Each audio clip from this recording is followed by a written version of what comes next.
morning, everyone. I just had breakfast and now I'm going to head out to see my friend in a bit. Another one of my friends also messaged me saying that we have to talk. He's calling in from London, so it's kind of like a weird time zone difference. We tried earlier before, but we had some issues over Skype. I guess it's just like, you know, connection stuff.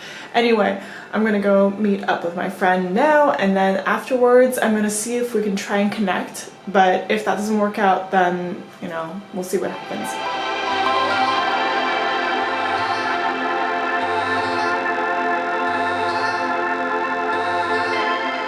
I just finished having dinner with Erin. And now we're gonna go get dessert somewhere, I guess. We're gonna go get milkshakes.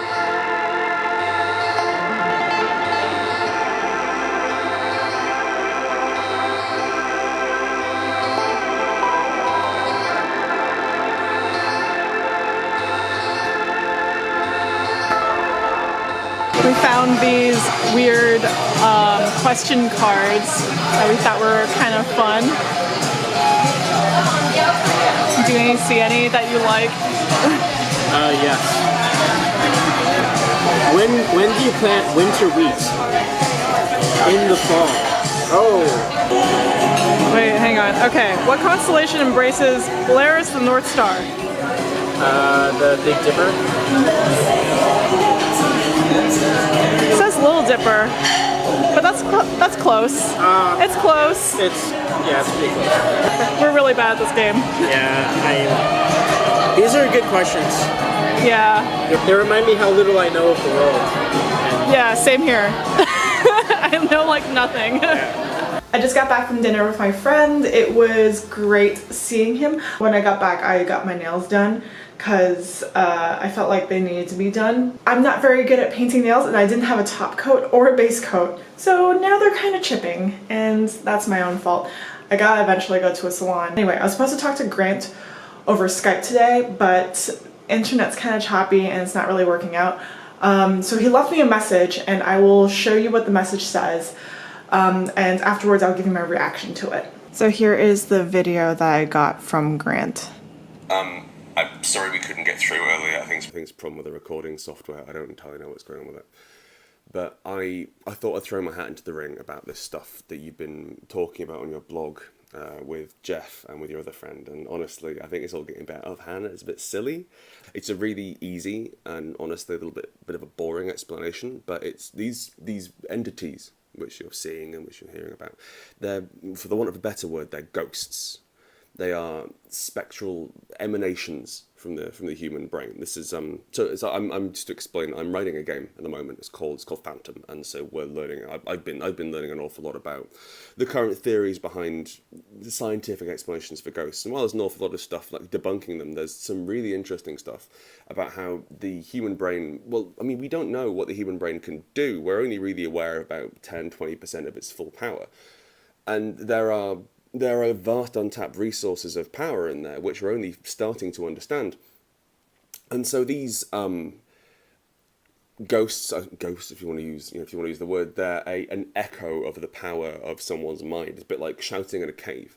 They take the imprint of the human brain, leaves an imprint upon death, upon the stress of death, which is why people used to think they'd be on like especially violent or unpleasant deaths would leave ghosts, because the psychic stress of death, the strain on the brain, on the psyche, leaves an imprint of the human's, I suppose, self-image in that way. And so they manifest as light, which is why they're very hard to see, and often will turn up in reflections, and hence the whole sort of that you can see one in the mirror behind you. They don't quite work. They're still working out how they work. It's not quite like normal regular light, but they're not malicious. They're not, well, most of them aren't malicious, but they're not especially intelligent. They're no more intelligent than an echo is, or a recording of someone. It's really interesting to see. And one of the other things which is also fascinating is because they don't really have an understanding of place in the way that we think they do. So we think of ghosts as haunting a place. So this is a haunted house, or if someone's been killed in the place and you have to put the ghost to rest. Also, ghosts can't be put to rest either. It's very silly. You can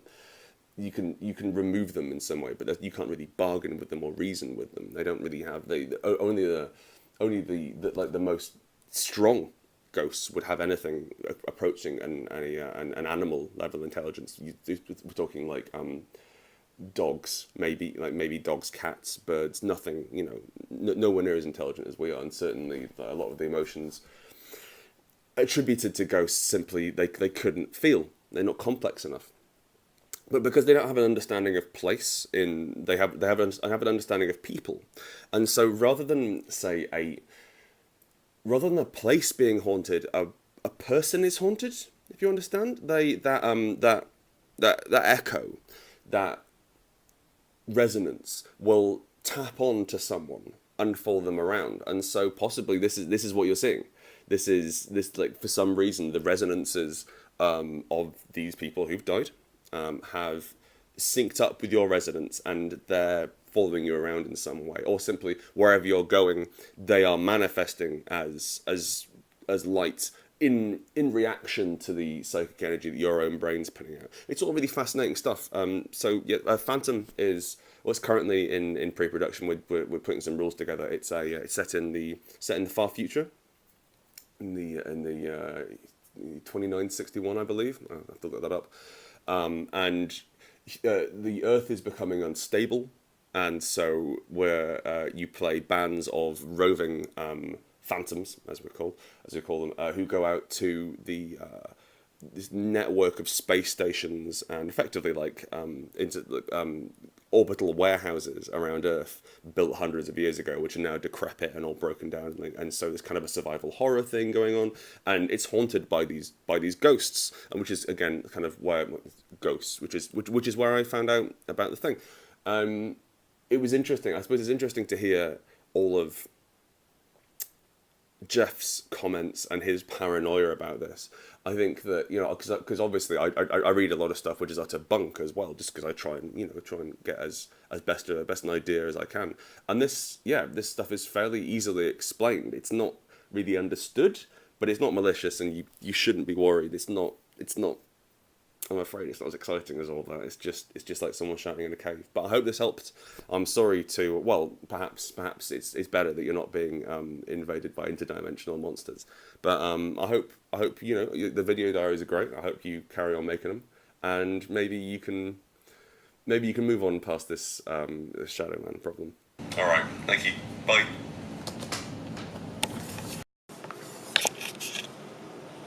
All right, so you all just saw that. And I think that kind of puts my mind to ease a little bit. You know, yes, maybe they're just, you know, I guess these weird projections of ourselves. And Grant called them ghosts, so, I mean, that's kind of spooky, but as long as they're not hurting anyone, I guess that's okay. As for why Jeff has run off and he's like scared to contact all his friends and family, I'm not quite sure how to react to that. Part of me is just like thinking that maybe there's something that I'm missing, and maybe there's like more to this. But I guess time will tell.